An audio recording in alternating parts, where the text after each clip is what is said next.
ನಮಸ್ಕಾರ. DV news Karnataka. ನಾನು ಶಂಕರ್ ತೊಂಟಾಪುರ.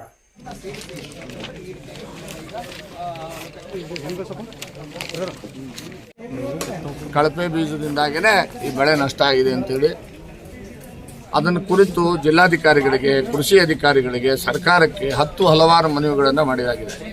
ಕಳಪೆ ಬೀಜ ಸಪ್ಲೈ ಮಾಡಿದಂಥ ಏಜೆನ್ಸಿಗಳ ಬಗ್ಗೆ ಎನ್ಕ್ವೈರಿ ಮಾಡಿರಿ, ಯಾರು ಸಪ್ಲೈ ಮಾಡಿದಾರೆ ಅವ್ರನ್ನ ಬಂಧಿಸ್ರಿ, ಮತ್ತು ಆದಂಥ ನಷ್ಟಕ್ಕೆ ಸುಮಾರು 5,000 ಕೋಟಿಯ ನಷ್ಟ ಆಗಿದೆ, ಅದಕ್ಕೆ ಪರಿಹಾರ ಕೊಡಬೇಕು ಸರ್ಕಾರ ಅಂತೇಳಿ ಆಗ್ರಹ ಮಾಡಿ ಹೋರಾಟವನ್ನು ಶಾಂತಿಯುತವಾಗಿ ರೈತರು ಮಾಡ್ತಾ ಇದ್ದಾರೆ. ಆದರೆ ಇವತ್ತಿನವರೆಗೂ ಈ ಸರ್ಕಾರಕ್ಕೆ ಕಿವಿ ಕೇಳ್ತಾ ಇಲ್ಲ ಮತ್ತು ಕಣ್ಣು ಕಾಣಿಸ್ತಾ ಇಲ್ಲ. ಅದಕ್ಕೆ ಇವತ್ತಿನಿಂದ 650 ಹಳ್ಳಿಗಳ ರೈತ ಪ್ರತಿನಿಧಿಗಳು ಲಕ್ಷಾಂತರ ರೈತರ ಪರವಾಗಿ ಕೇಸ್ಗಳನ್ನು ದಾಖಲೆ ಮಾಡತಕ್ಕಂಥ ಕೆಲಸ ಲೋಕಾಯುಕ್ತದಲ್ಲಿ ಪ್ರಾರಂಭ ಆಗಿದೆ.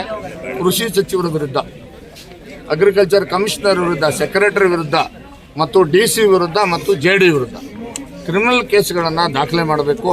ಕೂಡಲೇ ಅವ್ರನ್ನ ಬಂಧಿಸಬೇಕು. ಯಾವ ಕಳಪೆ ಬೀಜ ಸಪ್ಲೈ ಮಾಡಿದಂಥ ಏಜೆನ್ಸಿಗಳನ್ನ ರಕ್ಷಣೆ ಮಾಡ್ತಕ್ಕಂಥ ಕೆಲಸ ಅಧಿಕಾರಿಗಳು ಮಾಡ್ತಾ ಇದ್ದಾರೆ, ಕೃಷಿ ಸಚಿವರು ಮಾಡ್ತಾ ಇದ್ದಾರೆ.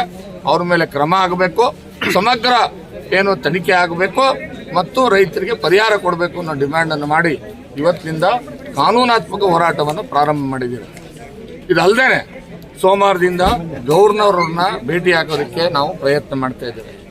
ಗವರ್ನರು ನಮ್ಮ ರೈತ ಪ್ರತಿನಿಧಿಗಳಿಗೆ ಪರ್ಮಿಷನ್ ಕೊಟ್ಟ ತಕ್ಷಣ ನಾವು ಗವರ್ನರ್ನು ಕೂಡ ಭೇಟಿಯಾಗಿ ಪ್ರತಿಯೊಬ್ಬ ಊರಿಂದ ಒಬ್ಬ ರೈತ ಪ್ರತಿನಿಧಿ, 650 ಹಳ್ಳಿಗಳಿದ್ದಾವೆ, 650 ಹಳ್ಳಿಗಳಿಂದ ಒಬ್ಬೊಬ್ಬ ಪ್ರತಿನಿಧಿಯನ್ನು ಕರೆದುಕೊಂಡು ಹೋಗಿ ಇಲ್ಲಿ ಆಗಿರ್ತಕ್ಕಂಥ ಅನಾಹುತ ದುರಂತ ಏನಾಗಿದೆ, ರೈತರಿಗೇನು ಅನ್ಯಾಯ ಆಗಿದೆ, ರೈತರಿಗೆ ನಷ್ಟ ಆಗಿದೆ, ಅದಕ್ಕೆ ಕಾರಣ ಯಾರು, ಕಾರಣರಾಗಿರ್ತಕ್ಕಂಥ ಕೃಷಿ ಸಚಿವರನ್ನ ಕೂಡಲೇ ಬಂಧಿಸಬೇಕು.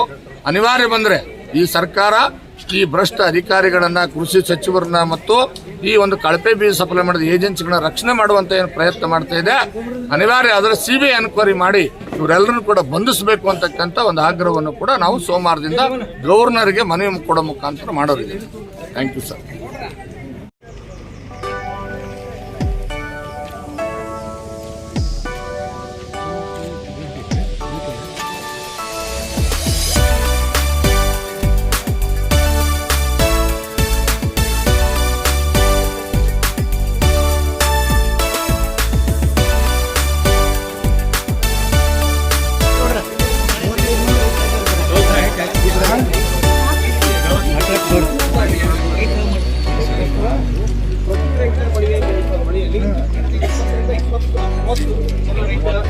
ಮಳೆಯಲ್ಲಿ